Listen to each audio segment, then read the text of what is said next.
तो इस लेक्चर में हम डिस्कस करेंगे CPU communication with the different peripheral devices. We will see how the CPU is able to communicate with the different peripheral devices and what is their arrangements for it, for this communication. So whenever CPU communicates with a particular device, a particular peripheral device, CPU places the device address on the address bus attached with the CPU. As we know, CPU is connected with the different registers, and those registers are connected with the address bus. Say, we know the address registers. Okay, so all we have seen earlier in the fetch, decode, and execute phases when I was discussing the CPU execution cycle.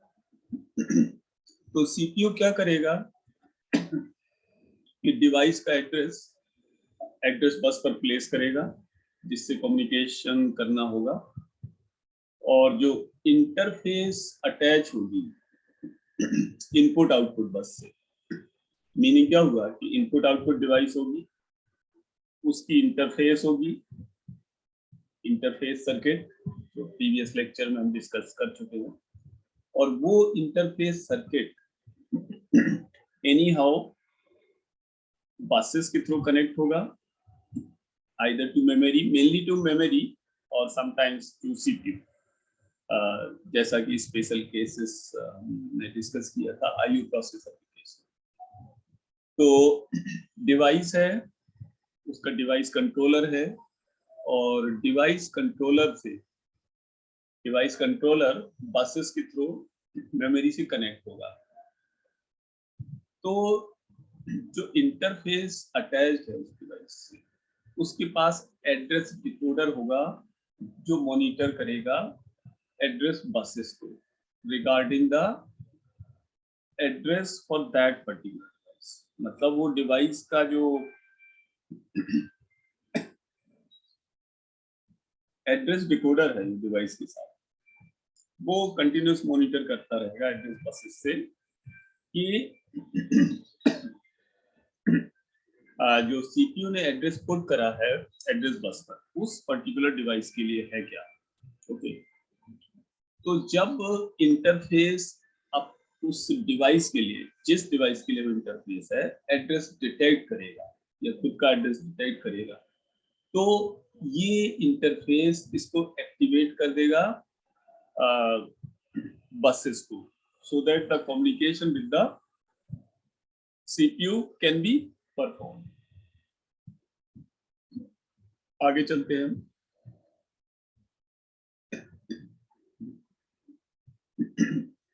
बाकी सारी peripheral devices जिनका address match नहीं करेगा इस address से जो CPU ने put किया हुआ है एड्रेस बस पर, तो बाकी सारे जो पेरिफेरल्स हैं जिनका एड्रेस CPU ने पुट नहीं किया होगा इस एड्रेस बस पर, तो वो सब डिसेबल्ड रहेंगी उनके इंटरफेसेस के द्वारा। वो सारी डिवाइसेस उनके इंटरफेसेस के द्वारा डिसेबल्ड रहेंगी। तो अब इस टाइम जबकि एड्रेस अवेलेबल है हमारी एड्रेस बस पर, प्रोसेसर क्या करेगा कि IO कमांड कंट्रोल लाइन से एक्टिवेट कर देगा या डिलीवर कर देगा। तो इंटरफेस इसको रिस्पॉन्ड करेगा इस फंक्शन कोड को, IO कमांड को, एंड इसको प्रोसीड करेगा। ठीक है, तो जो IO कंट्रोलर है इंटरफेस, उसमें 3 टाइप के रजिस्टर्स होते हैं, data register, status register and command and control registers. तो ये IO कंट्रोलर है, इधर IO डिवाइस है। IO controller means IO interface, ये इंटरफेस है डिवाइस का, और ये डिफरेंट बसेस हैं, address bus, data bus and control bus, जो सीपीयू के द्वारा कनेक्टेड है। अब जो आईओ कंट्रोलर है उसका इंटरफेस क्या होगा, तो यहाँ पे तुम देख सकते हो जो हमने पिछले स्लाइड में डिस्कस किया है कि ये एड्रेस लाइन है, मतलब एड्रेस बस है, ये डेटा बस है और ये कंट्रोल बस है। जो बसेस हैं वो 3 पार्ट में डिवाइड मानी जाती हैं।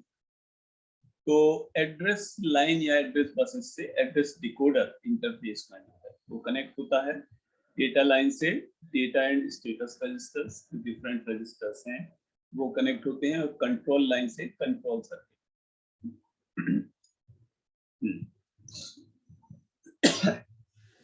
तो जो एड्रेस डिकोडर है, एड्रेस डिकोडर और दूसरा जो डेटा एंड स्टेटस रजिस्टर्स है और कंट्रोल सर्किट, ये सब क्या है कि कोऑर्डिनेट करते हैं आपस में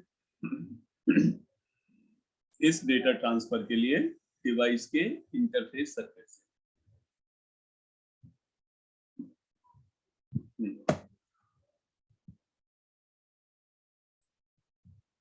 तो जो ये इंटरफेस है हमारा, ये बेसिकली 4 तरह की कमांड को रिसीव करता है। Interface receives 4 types of commands, ठीक है, और ये कमांड्स हैं हमारी control command, status command, data output command and data input. मतलब control, status, data output and data, ये 4 तरह की कमांड रिसीव करता है इंटरफेस। तो इनको बारी बारी से हम डिस्कस करते हैं चारों कमांड को। पहले कंट्रोल कमांड, तो ये 1 नंबर है कंट्रोल कमांड।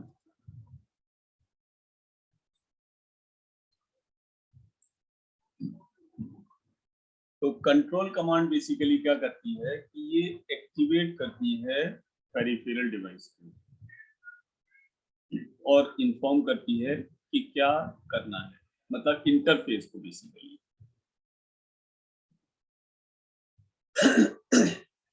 तो हर एक डिवाइस अपने लिए जो कंट्रोल कमांड है, सीक्वेंस ऑफ कंट्रोल कमांड्स है, उसको रिसीव करता है। जैसे फॉर एग्जांपल सपोज करो कि मैग्नेटिक टेप है, तो ये इसके लिए जो कंट्रोल कमांड हो सकती है कि to go back by some position, या फॉरवर्ड करना है, या रिवाइंड करना है, या टेप के स्टार्ट में जाना है। इसी तरह हार्ड डिस्क है, उसके लिए कंट्रोल कमांड होगी कि किस ट्रैक पर जाना है, किस सेक्टर पर जाना है, और डेटा जो हमारा मूवमेंट है हेड का वो किस तरह होगा।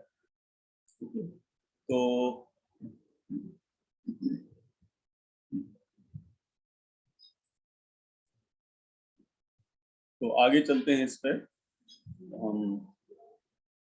कंट्रोल कमांड के बाद है स्टेटस कमांड। तो ये जो कमांड है स्टेटस कमांड, ये टेस्टिंग के लिए यूज होती है। जो डिफरेंट हमारी स्टेटस कंडीशंस हैं, जो डिफरेंट स्टेटस कंडीशंस हैं, उनकी टेस्टिंग के लिए ये कमांड यूज होती है। फॉर एग्जांपल सीपीयू चाहता है कि किसी डिवाइस का स्टेटस चेक करना चाह रहा है कि ट्रांसफर के पहले किसी डिवाइस का स्टेटस क्या है। तो दूसरा ये भी हो सकता है कि ट्रांसफर के दौरान कोई एरर आ जाए जो कि इंटरफेस द्वारा डिटेक्ट की जा रही हो। तो एरर कैसे हैंडल की जाएगी वो अलग चीज है, बट स्टेटस ऑफ, मतलब status of different conditions in the interface and the peripherals, this is checked by the status command. तीसरा है डेटा आउटपुट कमांड। तो डेटा आउटपुट मींस कि सीपीयू से डेटा आउटपुट होगा और पेरिफेरल की तरफ जाएगा, मतलब data from CPU to peripheral. तो अब पेरिफेरल की तरफ जाएगा तो पेरिफेरल डिवाइस से जो इंटरफेस कनेक्टेड है, तो इंटरफेस को रिस्पॉन्ड करना पड़ेगा इस केस में, उस डेटा के लिए जो सीपीयू से जा रहा है। तो इंटरफेस रिस्पॉन्ड करेगी और सीपीयू से जो डेटा आ रहा है वो अपने किसी एक रजिस्टर में इसको स्टोर कराएगी। सीपीयू से डेटा जिस डिवाइस के लिए जा रहा है वो डिवाइस के इंटरफेस द्वारा डिटेक्ट किया जाएगा और डिवाइस का इंटरफेस के रजिस्टर में स्टोर होगा। या फिर रजिस्टर नहीं है तो लोकल बफर, बफर उस डिवाइस के करेस्पॉन्डिंग है, बफर उस डिवाइस के अंदर भी हो सकता है या वो बफर मेमोरी में भी हो सकता है। तो डेटा आउटपुट कमांड का एग्जांपल है, तुम इसमें पढ़ सकते हो इसको।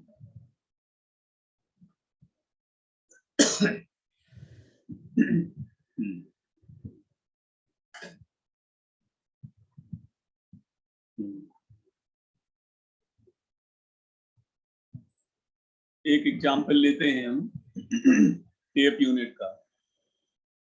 तो कंप्यूटर स्टार्ट कर रहा है टेप का मूवमेंट किसी एक कमांड को इशू करके।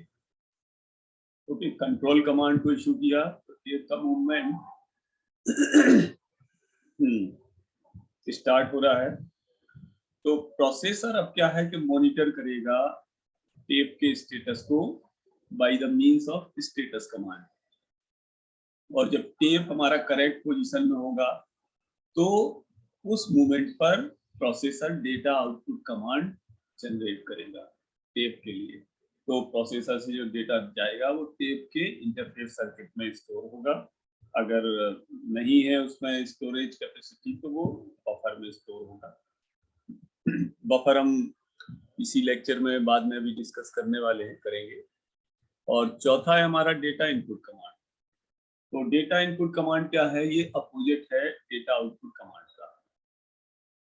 मतलब इसमें क्या है कि जो इंटरफेस है वो डेटा रिसीव करेगा पेरिफेरल डिवाइस से और इसको बफर, पेरिफेरल डिवाइस की बफर में इंटरफेस के अंदर पुट कर देगा।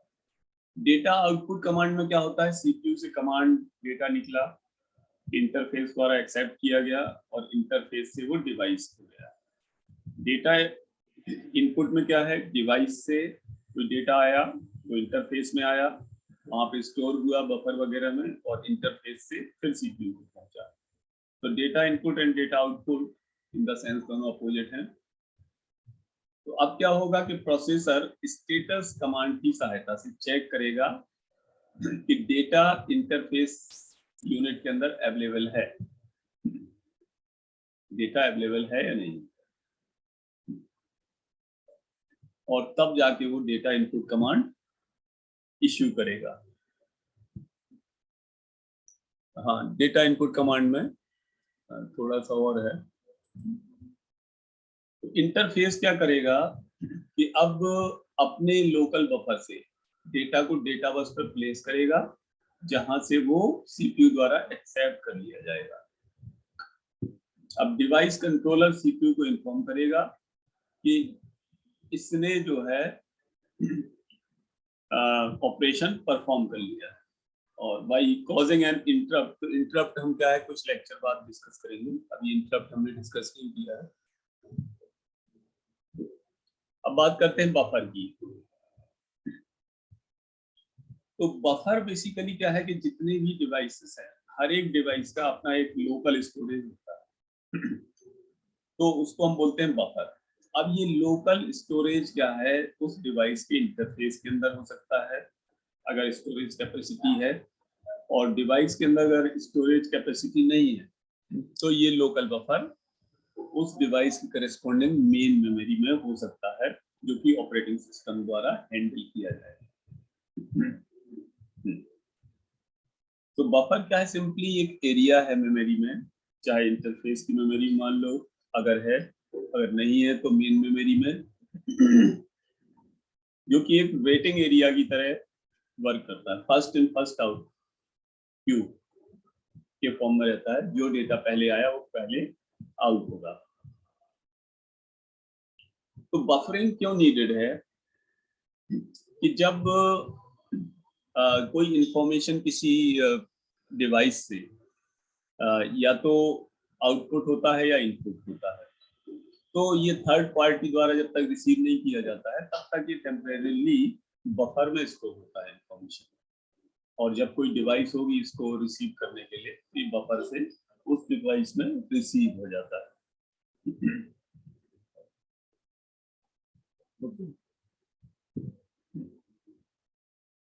तो आगे चलते हैं। तो डेटा का मूवमेंट पेरिफेरल और इसके लोकल बफर में कैसे होता है? बहुत सिंपल है कि डिवाइस कंट्रोलर क्या करेगा, मतलब डिवाइस कंट्रोलर बेसिकली रिस्पॉन्सिबल है जो कि डेटा मूवमेंट परफॉर्म करेगा पेरिफेरल डिवाइस और इसके लोकल बफर स्टोरेज से। पेरिफेरल डिवाइस और इसके लोकल बफर स्टोरेज से डेटा मूवमेंट है वो डिवाइस कंट्रोलर का काम है।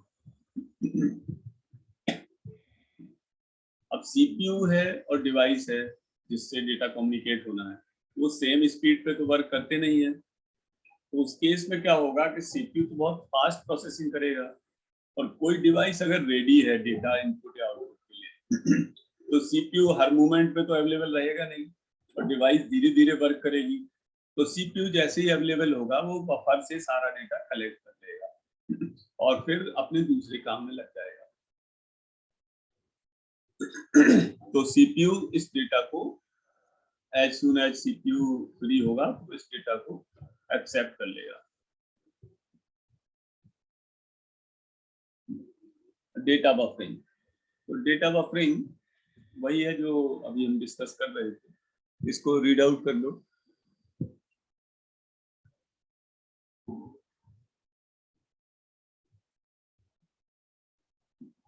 जो डिवाइस है तो डिवाइस से उसको लोकल बफर तक इनपुट आउटपुट परफॉर्म होगा।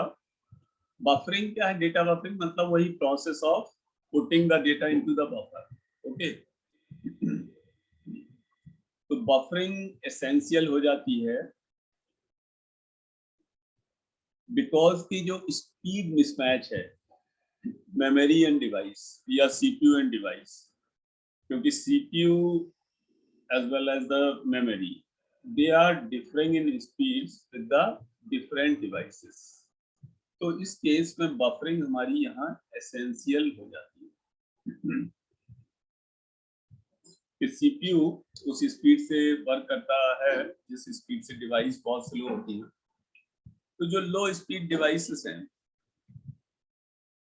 तो अगर उनके पास, जैसे मैंने बताया कि लोकल बफर है, तो वहां पे बफरिंग कर लेंगे, और अगर डिवाइस के पास अपनी स्टोरेज कैपेसिटी नहीं है तो जो बफरिंग है वो मेमोरी के साथ होगी, मतलब उस डिवाइस के लिए मेमोरी में एक रिजर्व एरिया हो जाएगा और उस रिजर्व एरिया से ये बफरिंग परफॉर्म हो जाएगी। और इंटरप्ट ड्राइवन डिवाइस के बारे में हम बाद में डिस्कस करेंगे। बफर साइज, तो बफर साइज जो है वो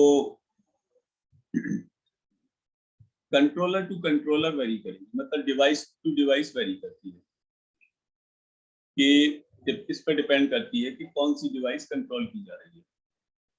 जैसे डिस्क कंट्रोलर के लिए बफर है तो वो यूजली 512 बाइट का होगा। इसी तरह बाकी अदर डिवाइसेस हैं उनके लिए बफर साइज अलग अलग है। अब हम आते हैं डिवाइस ड्राइवर पर। तो डिवाइस ड्राइवर बेसिकली क्या है? It is the system software which communicates a particular device to the operating system of the computer installed.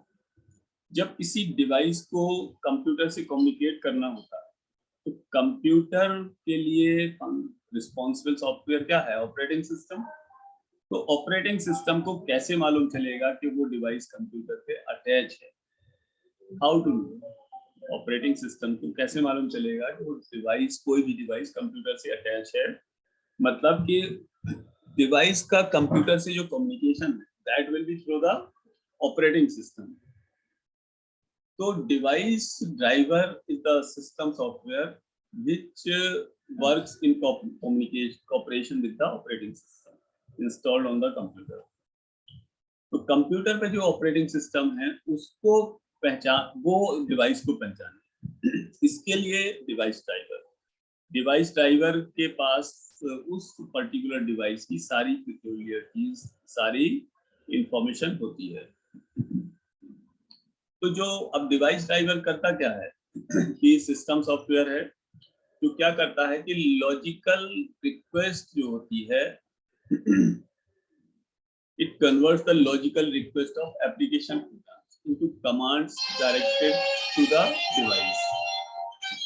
तो जो peculiarity है स्पेशल डिवाइस की, वो केवल डिवाइस ड्राइवर को मालूम है।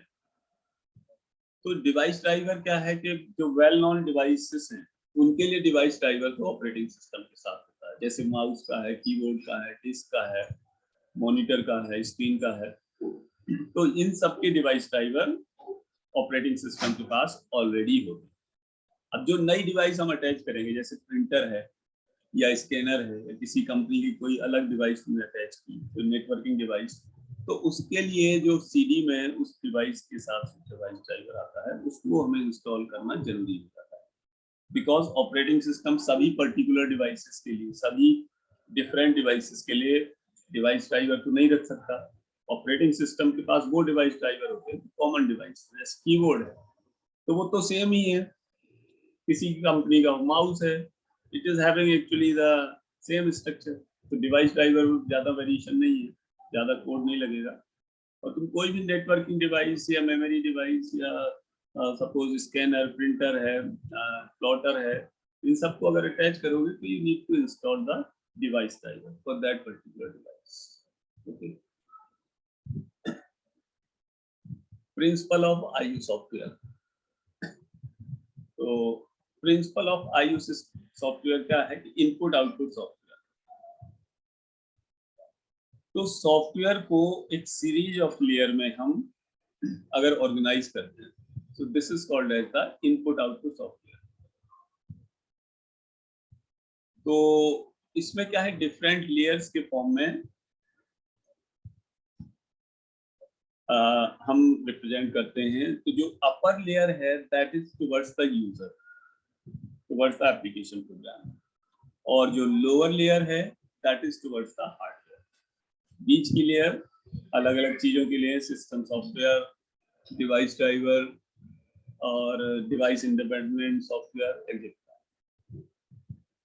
तो जो आईओ सिस्टम सॉफ्टवेयर कंपोनेंट्स हैं वो एक तरह से ये हैं हमारे इंटरप्ट हैंडलर है, डिवाइस ड्राइवर है, device independent operating system software है, ओके, और यूजर एप्लीकेशन सॉफ्टवेयर और एप्लीकेशन सॉफ्टवेयर।